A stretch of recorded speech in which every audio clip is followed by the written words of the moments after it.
Welcome back. It's good to see you again.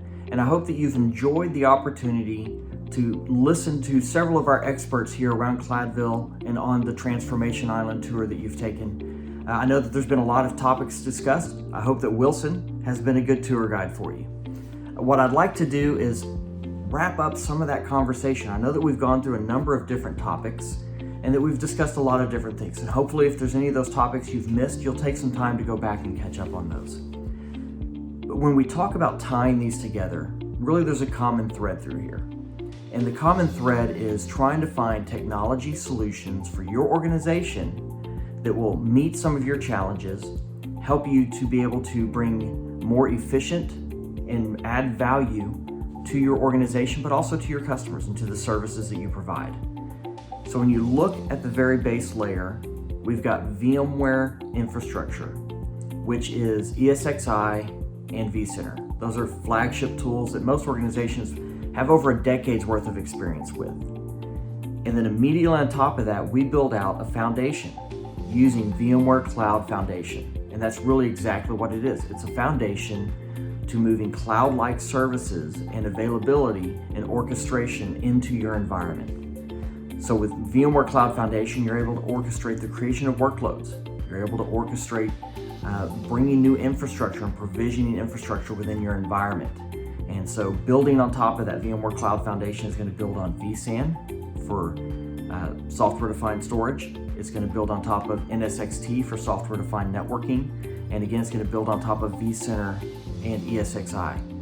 So all of these together, wrapped in orchestration, really begins to move you into that cloud journey with private cloud leveraging VMware Cloud Foundation.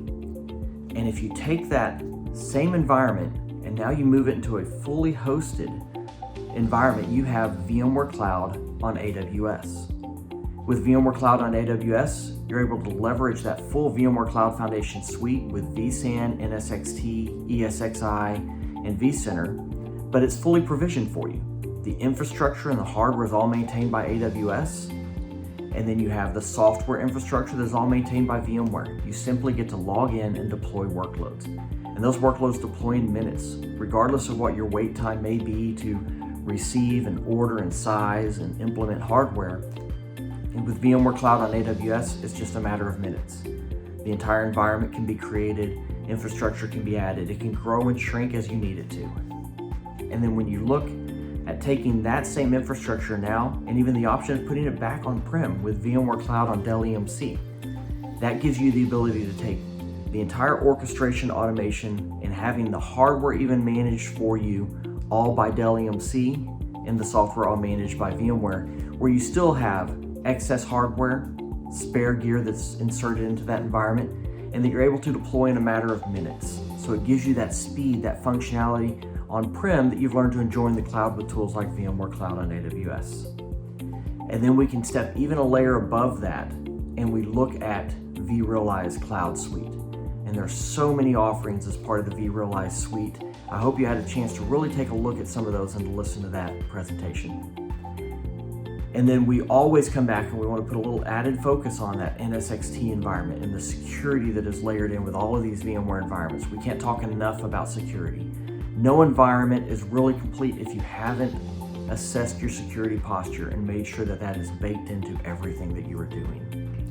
And then we also took a look at business continuity and disaster recovery solutions, running on top of VMware Cloud on AWS. So whether that is VMware Cloud Disaster Recovery or VMware Site Recovery, but the ability to leverage that quick provisioning, the ability to flex and expand where you can recover just a few workloads, recover an entire data center, bring it all up in a matter of minutes, and then bring it down when you don't need it. So whether it just came up for a test or it came up for a short-term need, you're able to provision that quickly and to recover those workloads in a very hands-off way. And so, then we even continue to expand beyond that, and we take a look at Kubernetes and Tanzu and some of the other things that are being built on top of these stacks to add further value. And we hope that what you're beginning to see is a picture of how these tools can help your business to be more efficient. These are all IT solutions, but we want to make sure that the focus isn't on how you deliver the IT and all the effort it takes to keep that IT running and up and available, but that the focus really should be on the business. And so to help you place more focus on your business goals, we want to make the IT solutions be more efficient and more effective so that they can add more value again back into your organization. And so that's really, I hope that you've seen that theme throughout all of these conversations. And again, I want to thank you on behalf of the many others who contributed to this. Thank you for taking the time to visit with us. I encourage you to reach out. The goal of this really was to have a few short conversations around some of the many options that are available for you and the many ways that Presidio can help you begin to implement and develop a hybrid cloud strategy that's really going to pull the best of each of these features in to satisfy your needs and to help you solve some of your business challenges. So again, thank you very much, and I hope that you'll reach back out so that we can sit down and talk about some of these conversations in more detail. Thank you.